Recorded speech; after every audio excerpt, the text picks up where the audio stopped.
I'm at Andrew's property today, and he's actually going to show me around his permaculture farm, and he actually rescues chickens. So all these chickens are little rescue chickens. And this is Terry the turkey. Isn't he a beauty? And this is his pig hoeing into some turmeric bread, just loving it.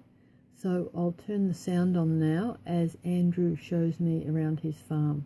And that's all waste bread from one bakery. I get about 18 tonnes a year. Holy dooly! So use that to feed your All my stock and give it to other pig farmers. We dry it, we crumb it, we do all sorts of things. Wow. I've got about a tonne of it stockpiled, dried and crumbed.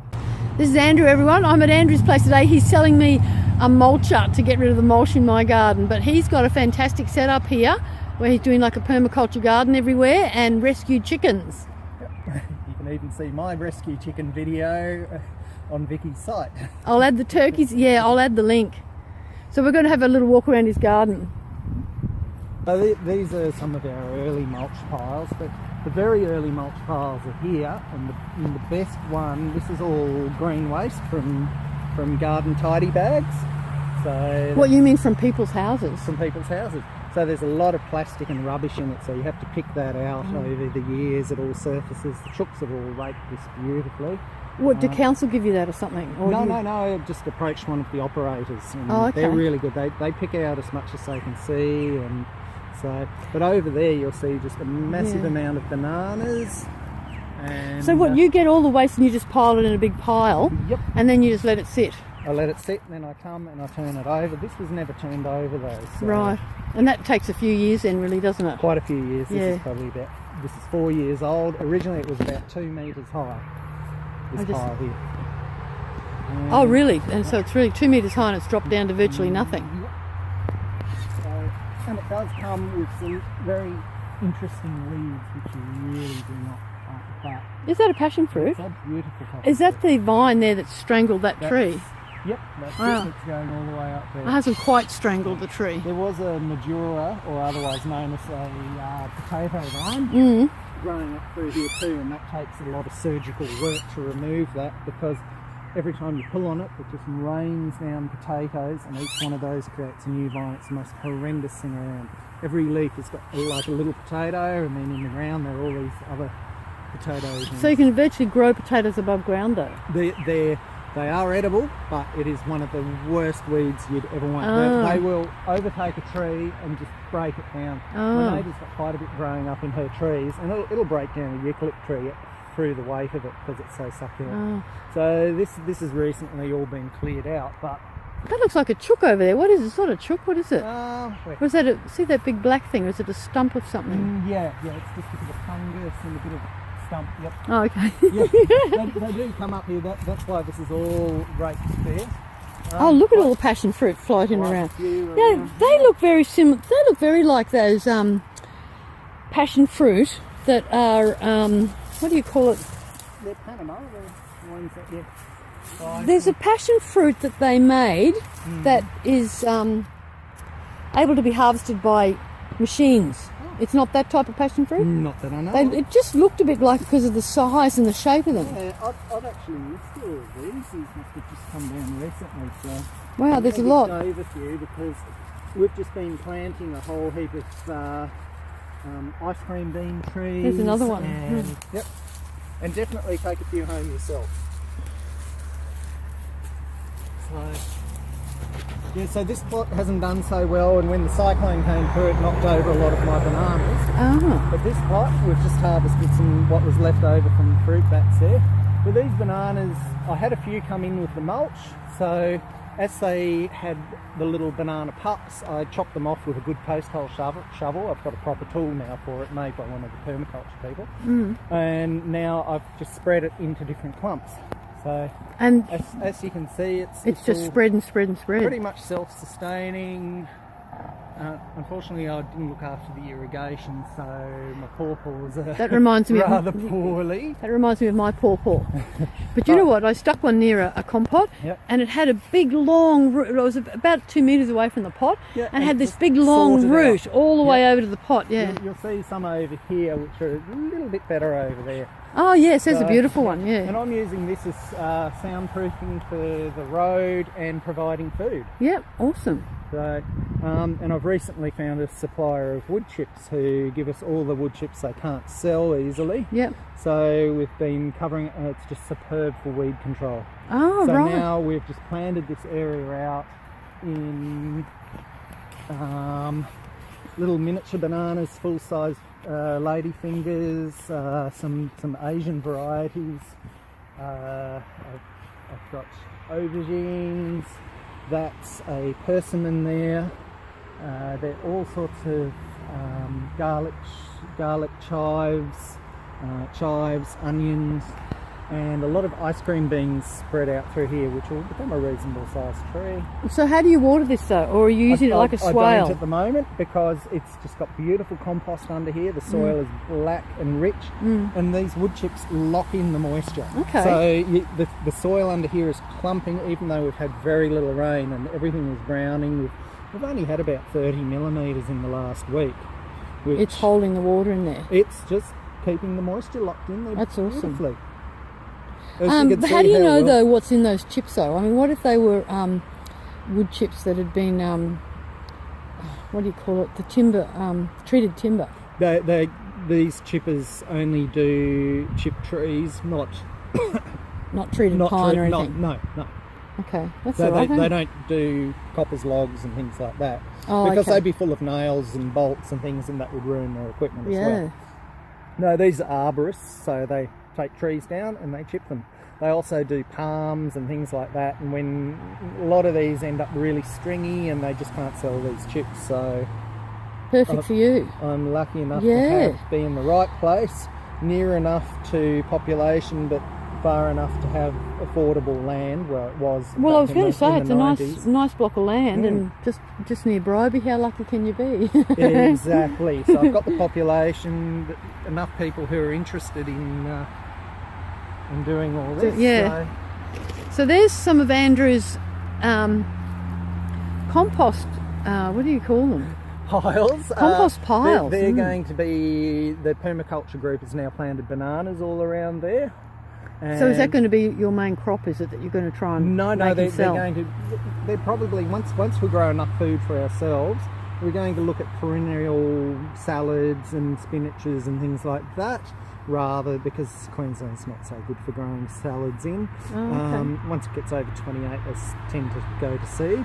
So Too hot. yeah. Yeah. But you know, we've already got some salad plant Greens growing there. here. Yeah. And what will you sell that to the public or to restaurants or something? To restaurants. Right. Okay. But at the moment, our permaculture group, we're hoping to supply all our members with food. We're only just starting. These just happened. I had all these 18 waste piles of all the green waste, and I combined them into these 6 giant piles. I see. So, and then the wood chip guys that dropped wood chip next to it, and I smothered the weeds with them. We're going to be planting sweet potato, turmeric and pineapples all between the mangoes here. I was just about to ask you what they were. It's a mango. Did you plant all those, or were they No, existing? they were on the property when we okay. came here. So And are they all? What are those big trees there? They're not mangoes, are they? no, we planted the whole property in native cabinet timber. Every single area on the property was covered in native cabinet timber. As you can see, hoop pines along here. Oh, right. Blue quandong. You've got the odd silky oak. I've knocked those down. They've just been struggling since the early 2000s, late 90s. So we planted thousands of trees. Everything was mounded. This is about one of the few flat areas, but all through there, they're mounds. Every 4 metres there's a mound. We ran drip irrigation. We brought in the mulch from the tip by the semi-trailer load, mulched everything. It all struggled through that long drought in the late 90s, and then I think it was 2009 we had our first big rain event, and all the trees started dying back because the roots were sitting in water. The trees were all stressed, you know, the soil's not very good here. It's, you know, about a metre and a half of sandy soil and clay. And it just became saturated, and trees, you know, sick trees don't like. So what will you do? You really need to build them up, mound them up, and put them in mounds? Look, they're doing better since there's a bit of nutrition here with the, you know, mulch and things. It's working its way. You can see how. I was going to say, look how green it is just in that section over there compared to here. That's just all because of the mulch. Yep. Wow. Yep. That's awesome, isn't it? So you can really see the difference. That's the power of breaking down plant material. And what about all those trees all over the way over the back as I drove in? Are they yours or? No, unfortunately that's a next door neighbour. Dragon fruit plantation. Oh really? The cheapest, nastiest dragon fruit, and he sprays it with the most toxic poison. We can't keep bees here anymore because he uses a maldicide based. It's a nerve toxin basically. Oh, no. Every 2 weeks he sprays that, and then every other week he's there spraying the ground with Roundup. Has he got any fruit on it yet? I will have, but I don't know what's going to pollinate them for him. Oh, that's terrible.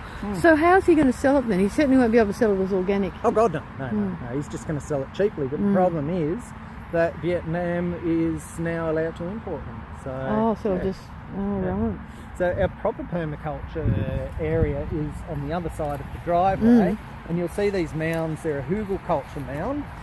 So we dig out about a 2.5 metre wide area, about 400 millimetres deep, about 1.5 foot. Yep. And fill that with green waste.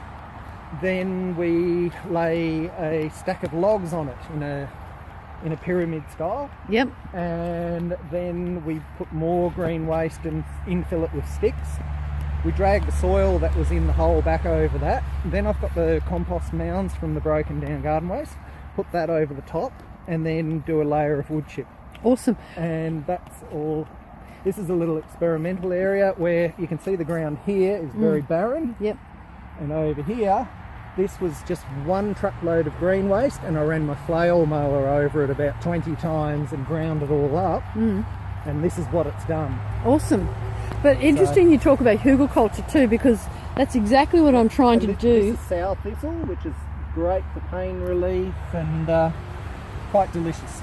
So that's my salad plant. Sometimes I put it in a roll. Good in a smoothie? Not a smoothie, no. No? Why? Oh, I don't have smoothies, otherwise I probably would. Oh, okay. If I could get enough. I've got enough weeds in my garden to make hundreds of smoothies. And this is my little pig collection. Oh, I think they're right down the other side. Okay. But that originally had mounds of mulch here. You can see the pig in the background. Completely turned it over and flattened it. But that's good though, isn't it? That they turn it over and and fertilise it. They're really good for doing something else, I understand. I can't remember what it is though. So that's one permaculture hugel bed there. Aha. So and there's some big logs. Built so far. Yep. Yeah, these we haven't used. We've infilled it with pine, which is going to collapse, but it's the main material we've got here. So it's going to slow it down a little bit because it's, it's locked most of the oxygen out of the bed.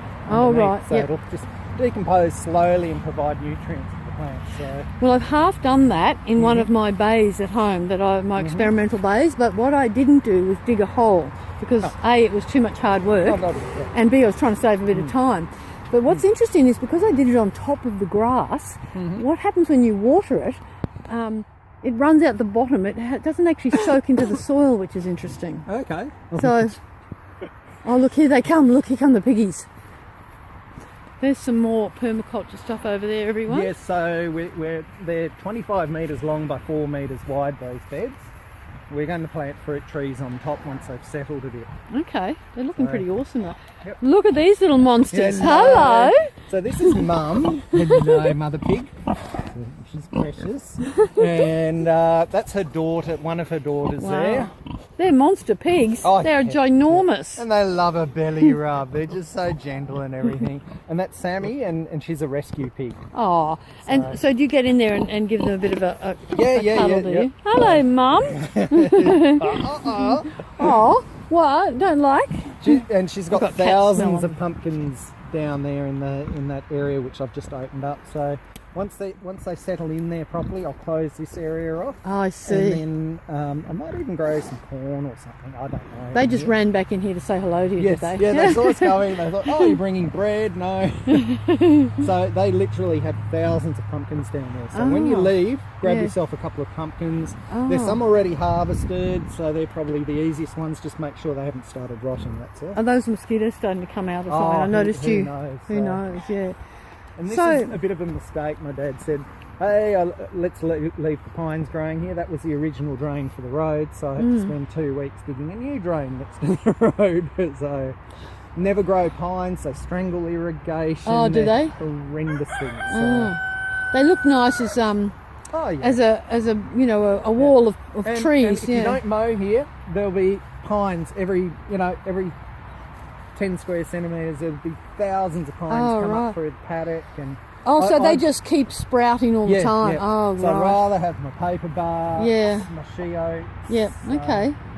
So can you mow over these pines? Yeah, with a flail mower.